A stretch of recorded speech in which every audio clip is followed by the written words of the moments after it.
Cela fait maintenant 2 mois que des cours d'aïkido sont proposés aux adhérents à l'espace Agora de Gorges. Le dojo Awase Budo compte maintenant une dizaine de membres réunis autour de leur maître, Benoît Lepelletier, 5e dan d'aïkido. Ok, Ikyo. Donc vous rappelez, saisie de la main opposée là, Ayami. Sortir, monter. Il y a une bonne dizaine d'adhérents déjà. C'est pas beaucoup, mais ça commence, c'est suffisant pour commencer. Et maintenant, ce qu'on espère, c'est que le bouche à oreille fasse son effet et que les gens puissent nous rejoindre. Des adhérents de tous âges? Oui, vous voyez, il y a une jeune jusqu'à une moins jeune. Qu'est-ce qu'enseigne l'aïkido exactement? Alors l'aïkido, ça enseigne, c'est déjà avant tout un art martial, donc japonais, mais qui enseigne à la fois de savoir donc le combat, l'étude du combat, mais surtout à travers l'étude du combat, ce qui est intéressant, c'est que c'est la relation entre les uns et les gens, quoi, entre les hommes. Donc c'est plus, ça enseigne à comment se comporter dans la vie, comment être soi-même un bon citoyen ou un bon humain au jour le jour, à tout âge, toute personne, toute condition physique, du moment qu'on peut un peu bouger.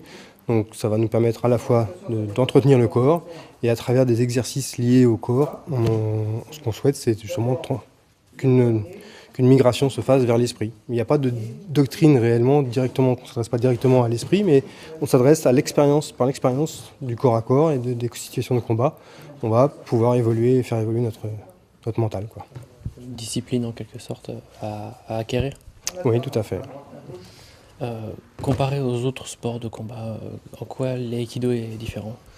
Alors l'aïkido est différent parce que justement c'est un art martial traditionnel qui est resté dans sa version traditionnelle, c'est-à-dire qui n'a pas fait le choix de la compétition, comme le judo ou le karaté. Donc dans les autres c'est un sport, donc avant tout il y a la compétition, il y a le jeu, les règles, etc. L'aïkido n'a pas ni règles ni compétition, c'est vraiment une étude à faire pour soi-même, mais pour la vie, quoi. Voilà, et tu fais comme tout à l'heure. La même chose en plus petit.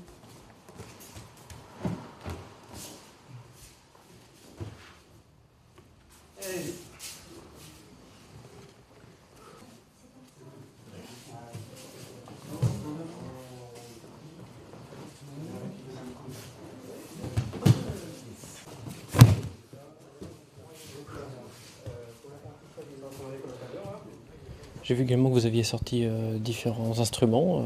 Est-ce que c'est quelque chose dont vous vous servez régulièrement? Oui, alors c'est ce qu'on appelle les armes de l'aïkido, que ce soit l'image du sabre reproduit en bois, ou le bâton, qui était la lance en fait traditionnelle, ou le couteau.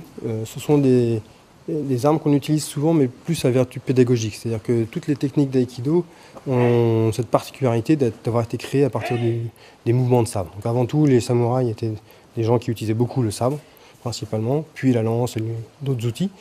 Et en fait, à partir de ces armes, on peut comprendre d'où viennent et comment sont constituées les techniques d'aïkido.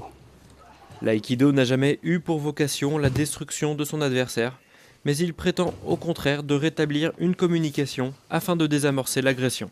C'est essentiellement un art élevant un ensemble de techniques physiques au rang de discipline mentale et spirituelle. Pour ce qui est des inscriptions, elles peuvent se faire toute l'année les mardis soirs entre 19h30 et 22h à l'espace Agora de Gorges pendant les séances d'entraînement.